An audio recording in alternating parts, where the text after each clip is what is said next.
as USD 28 trillion in the next few years. Fast forward 2011, Newsweek in July published another article. Women will rule the world, it said. It's an article about economic power of women. And it says basically the same thing. Women are getting more and more into top jobs. Women are spending more and more money. And women are just getting their way into the market. About 60% of people who are in university right now are women. About 60% of women who are in top jobs right now are women. And women spend more. This is what the article said, and I guess this is also due to the Sex and the City culture that we've all been following the past few years. But not only that, women do gain more traction in the market and in the economy because women generally are very good spenders. They not only spend for themselves, but they spend for their family, they spend for their community, they spend for their children. And this is one of the reasons why it has been said that one of the ways to get poor countries to increase their situation is to get women 2% of seats on the boards of the largest and most important listed companies. Now, when I read this, I was a little surprised, and then I thought, I went back and read these two articles, Newsweek and Harvard Business Review again, because I kept them in my files, and I realized that they were talking about women in the workforce, and they were talking about top jobs, but they weren't really talking about top leadership positions. Because what's happening is that everywhere in the world, including Hong Kong, women are gaining major traction in the economy. Women are closing the gender gap at all levels of employment. All levels, that is, except top leadership positions. So the reality is that while women are making their way very smoothly and successfully up to middle management, there's a sudden drop in numbers when women reach the top, or they are about to reach the top. They work more, they work in greater numbers, they're the majority in universities, but then there comes a point when the glass ceiling suddenly appears. And I've talked to a few of you about this while we were chatting before this presentation started. And I asked you, do you believe the glass ceiling exists? And well, I used to believe it was a fantasy, but then I did realize, and this may not fit with your beliefs, but I realized at some point that it actually does exist. What it means is something we're going to see later in this presentation, but I'll give you a few numbers. Only 9 women are heads of state out of 190 heads of state in the world. 13% of women are in parliament, 13% in the world, generally. And about 15% of women are in very top leadership positions in Fortune 500 corporations. As you see, this is a reality that we have to take stock of. And we have to wonder and ask ourselves, what does this mean and why is this happening? Again, I read this South China Morning Post article, and my reaction was, what are they talking about in leadership? And consulting companies like McKinsey have been working on developing and creating models which reflect this new approach. And last year I read with a lot of interest Joanna Barsh, How Remarkable Women Lead. It's a really good book that I would suggest you to read. She's a partner at McKinsey, and she wrote this book by interviewing top women and asking them how they lead. Which brings me to my next point, which is, if you think about it, this new model of leadership, where priority is placed on the development of a relationship with others, where priority is placed on a model where it's no longer about getting power over people, but getting people inspired so you can do things, the power to do things. It's a feminine model. It's much more of a feminine model than what we were used to before. It channels some very core feminine values. So I'll give you this picture. Before, we had the model of a leader, sort of like a Zeus, standing on top of a mountain, hurling thunderbolts. and deciding what other people should be doing. Now the new model that's being put forward by top consulting companies, by top writers, by management consultants, and generally by how people are trying to push forward leadership, including men, especially men, is a person standing in the middle of the circle, creating relationships and inspiring people so that they can feel that what they're doing is what they really want to do to the core. Nurturing, awareness, teamwork, subtle influence, balance, these are all feminine values. Yet, things are not happening. Women are just not making it to the top. So what's going on? What's the problem? Is there a problem with women? Is there a problem with society? Is there a problem with companies? Is it all these things at the same time? I started doing a lot of research about 1 year ago for a number of reasons. I was on maternity leave, I had some time, and I love writing. As we mentioned, I'm now at my 4th book, so I constantly write, and one of the projects I wanted to dedicate myself to was women's leadership. So a few months ago I founded this project, a women's leadership project, but also I'm currently writing a book about women's leadership, and it's based on, I'm interviewing women who are in top leadership positions, but I'm interviewing them with a view of finding out how they got there and what helped them to get there, what kind of structures have they found that have enabled their rise to the top. So I've talked to a lot of women in the past year, and what I found was basically consistent. I identified 3 possible reasons why women are held back from very top leadership positions. The first one is attitude. Now, I read another interesting article. I love to read, you can figure that out. In December last year, it was an L-UK, and it was called the Scarlet A. It said, women are afraid of the word power. They deny that they're ambitious, they have a hard time tooting their horn and taking glory for their contributions. The article portrayed the example of Hillary Clinton and how she described her reaction when Barack Obama asked her to become his Secretary of State. And she said, I was stunned. I had a lot of doubts and I kept suggesting other people, which is kind of weird considering she has just run for president, right? But we know that when women don't really negotiate for themselves, and I've been guilty of that a lot of times, they don't really stand up for themselves as they should be. If you ask a man why he did a good job, he would usually reply, oh yeah, I was just really good. If you ask a woman why she did a good job, she would usually say, I got great support, I have a great team. Thank you very much, I'm so glad you say that.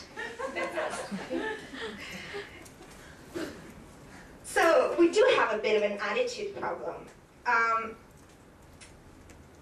However, is this really that serious, and how does it work? Well, I think we know within ourselves that we do want that power, when power means being able to achieve things and being able to contribute.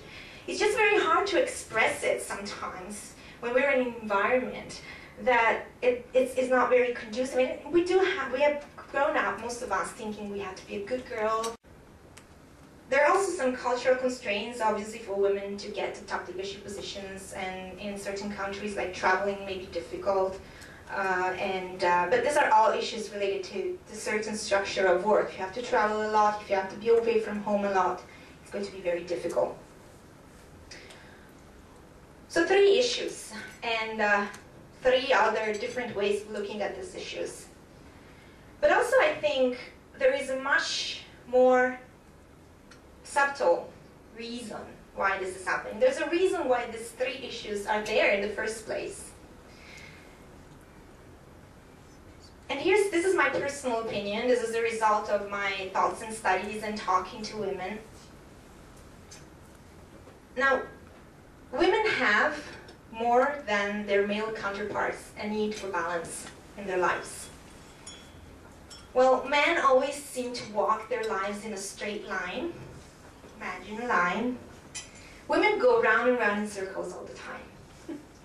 It's a feminine nature, and if you look at all the esoteric literature that's there in the world, I've been studying, I've been meditating for a long time, and I'm a trained yoga teacher, so I do a lot of esoteric studies, if you pardon me the term.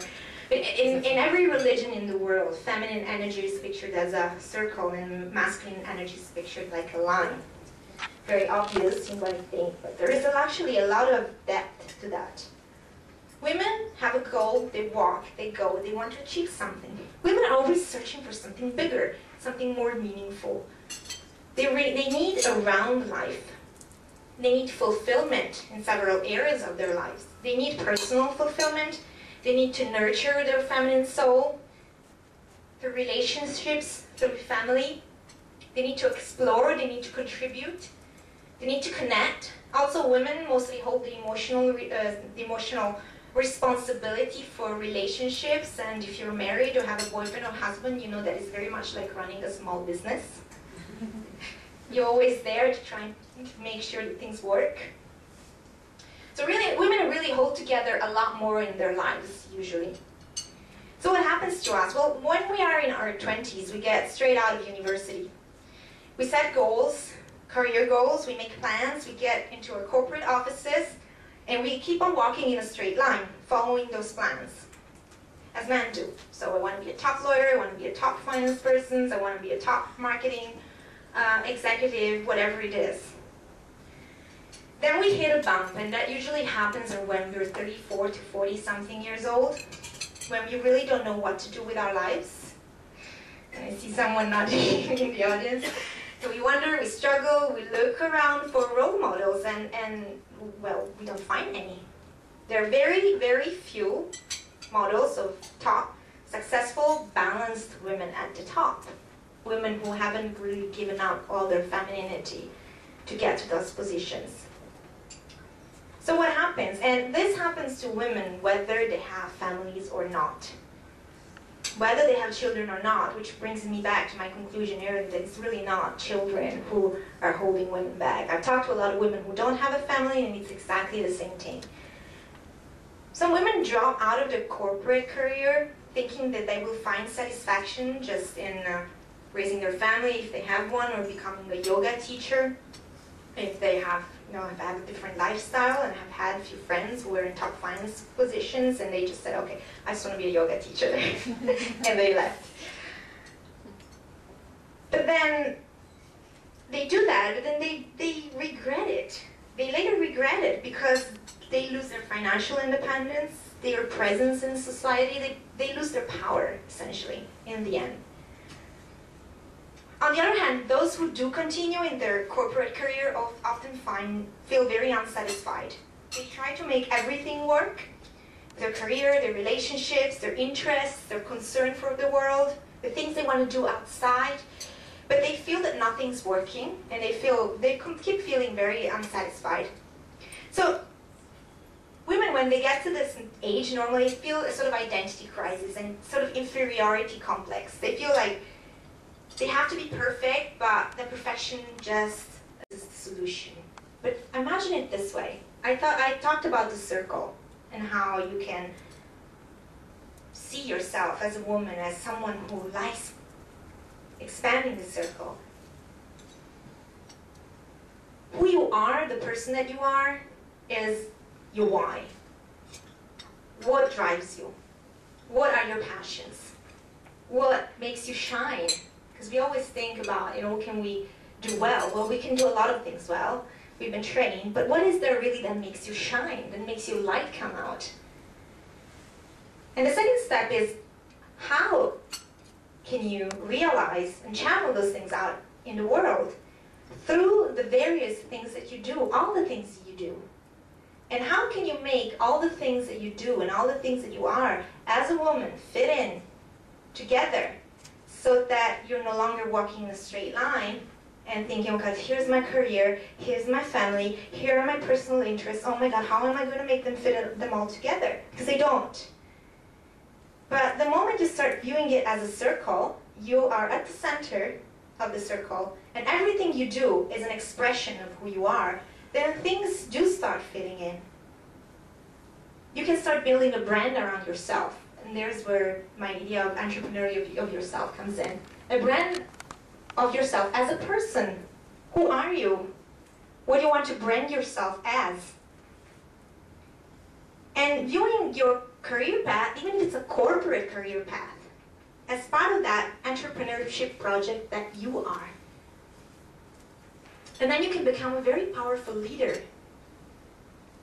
So at the center there is you, your values, and outside is how you express your values. And if you do this consistently, then you will find that you will start going towards the right career path, the right attitude towards that career path, the right sense of what power is for you, and the best of what it is that will make you a successful leader. Now, a lot of women have a lot of things going on in their lives. They do charity work, apart from families. They contribute.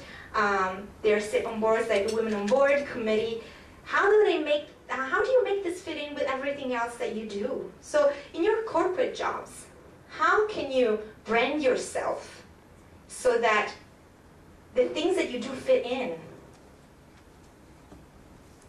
And what kind of position can you find that allows you to make all of those things fit in? Do you need to change jobs? Do you need to change jobs within that organization? Do you need to change the way you carry out your job? Do you need to change the relationships that you have in the organizations that you work in? That makes a big difference as well. If you start rebranding yourself in this way, you will find that certain relationships don't serve you anymore, and certain relationships will be useful for you. So again, imagine yourself at the center, and everything you do in a circle around you, and everything you do is an expression of you, who you are, your core values, your personal brand. And start redefining everything you have around you and how that fits in with yourself. Some of you may want to start their own business as I did, and I love it, but I've always loved entrepreneurship in the pragmatic sense of the word, and I love it so much that recently I started off Entrepreneurship Hub. I help people who want to set up their own businesses. But that's not necessarily the path for everyone. You can do it within your organization, you can do it within your life. So let me conclude by saying that women are knocking on the door of leadership at the very moment when their talents are especially well matched with the new leader's blueprint that we've identified before. So how can you become an entrepreneur of yourself and make sure you have your light shine and you walk the leadership path and really create the things that you want to? I'll finish it here and I'll have some time for questions.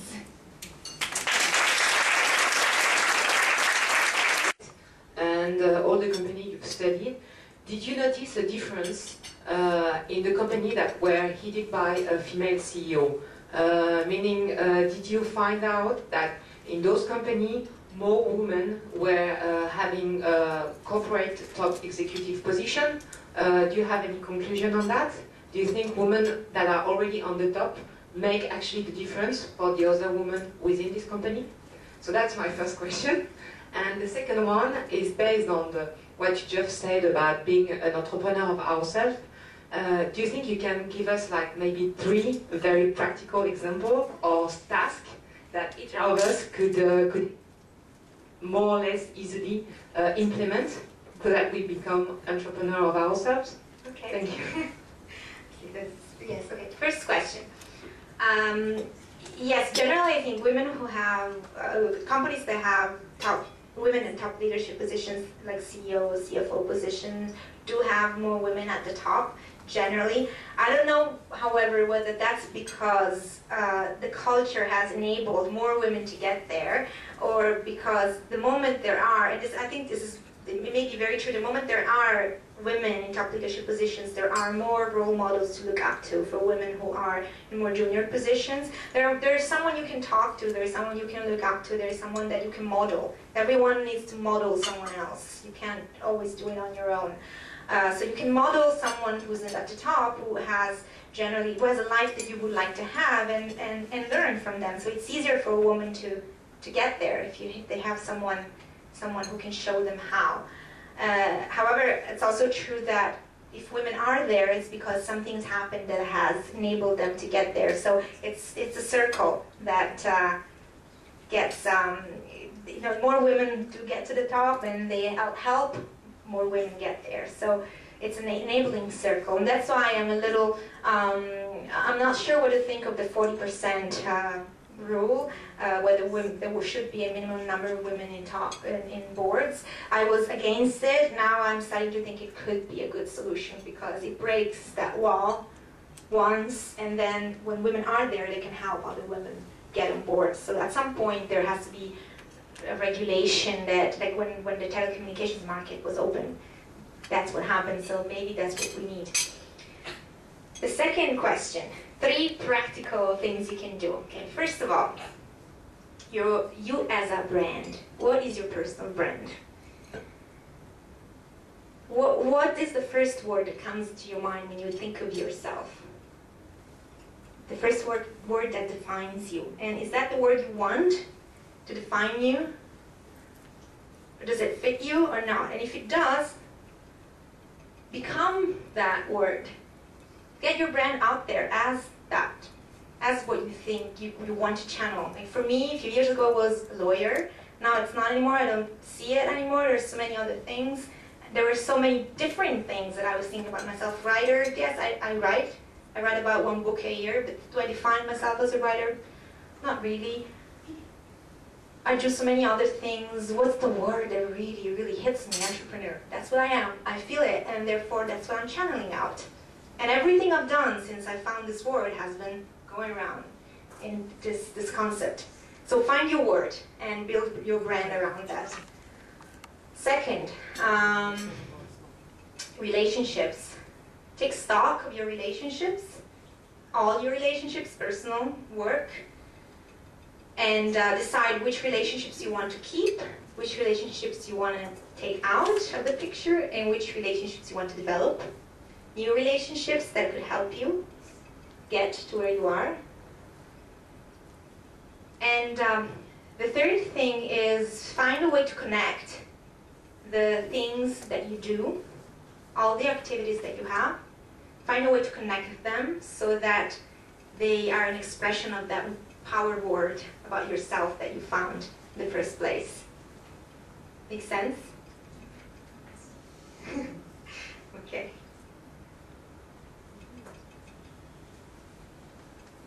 You mentioned that role models for women are quite difficult to find, and at the moment my role model is Wonder Woman.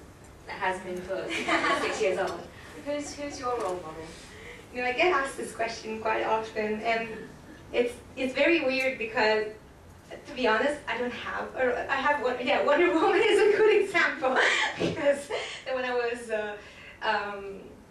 6 years old, I thought I want to be like that. I've drawn from a lot of sources. I've read a lot of books. I read a lot, so that helps me. I take from different people, but I don't have one specific role model. I don't know whether it's because I haven't found one or because I don't think anyone can be like yourself. So you can really take from different people and get a lot out of it.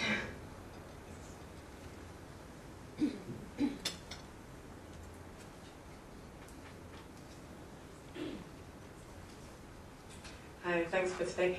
So you had a very successful career as a lawyer, and how did you have the guts to just quit and start on your own? Were you worried about the paychecks coming in or something? No, it wasn't something that happened from one day to the other, to be honest. I think it was a process. It was a process that started 2 years ago, when at some point I realized that I wasn't too happy, that the work I was doing was not interesting, that the working hours were not acceptable to me. I was on a deal in China that was where I was required to stay for 3 weeks, and I just got married basically. I was married on the 6th of December, came back from my honeymoon at midnight. I don't remember exactly which day, and at 5 a.m. the next day I was on a flight to China, and I was there for 3 weeks. My husband had an accident at the time, and I had to fly back the night before the closing. And since then, and everything started happening and made me think, what is going on? It's just not right. And in terms of working hours, I don't think this is what I want, from one side. And the second I wasn't really excited about the work generally, and it was also during the financial crisis, so there wasn't really a lot of work to do. So I started writing. I started writing because I had more free time, not a lot of work. What I was doing was something I knew very well, so it didn't really require me a lot of mental energy. I started writing my first book. It wasn't really my first book, but the first book I've ever published, finished, and started and finished. And then when you do something that's completely different, somehow things just start happening that just start taking you on a different path. And I started speaking about my book, I started speaking about things related to my book, then I started speaking about leadership, then I wrote the other book, and the second book. Then I went on maternity leave and I had more time, so I did more speaking, more writing, more of everything that I wanted to do. And at some point, when I came back from my maternity leave, I realized that it was just not going to work out. Everything was just not going to work out. So it's not something that most people decide from one day to the other, unless you've already gone through a process. Because to be honest, it's very difficult to give up a job like that of a lawyer because of the financial part, because of the social rewards as well, because you have a structure there that really holds you very tight. So it's a process.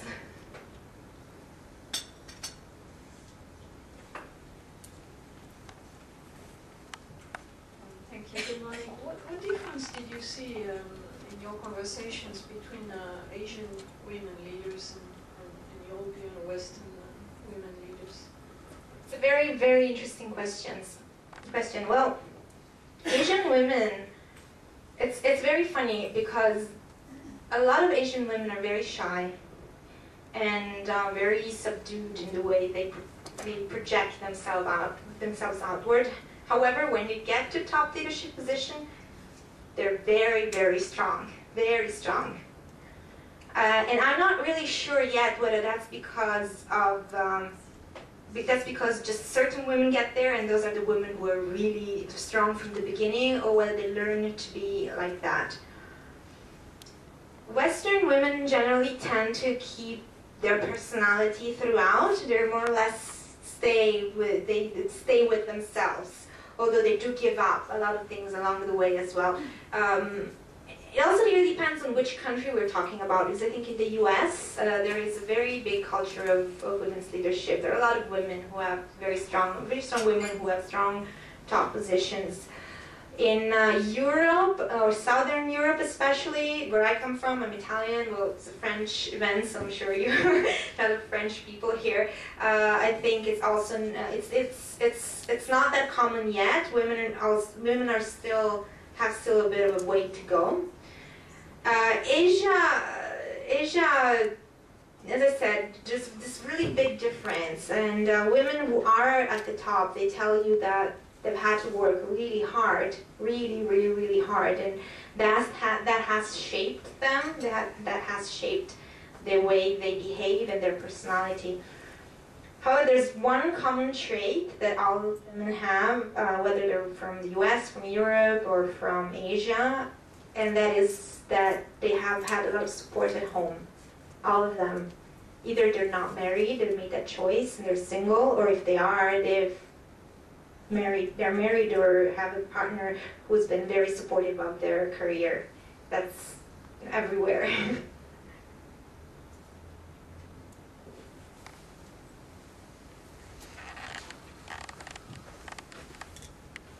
You mentioned that you read a lot.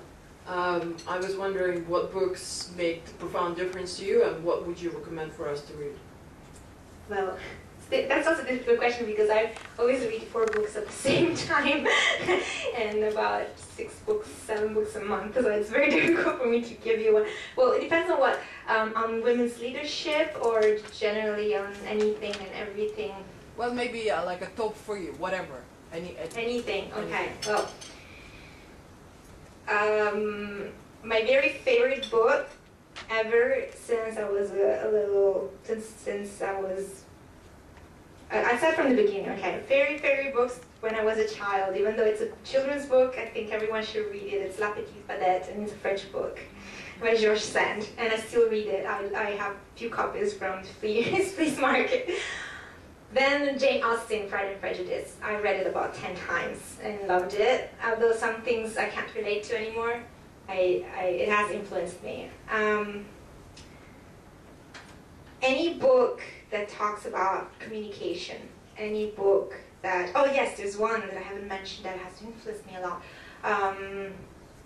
The Art of War for Women. It's called The Art of War for Women. I don't think it's out. If you can look at it on Amazon. I read it about 10 years ago, and I've read it again a few years ago because I think it's a really, really good book that gives a lot of good advice. I don't remember the author's name, but she took the art of war basically and made it into what it could be for women who are having a career. Another book that I may have read more recently that has shaped me,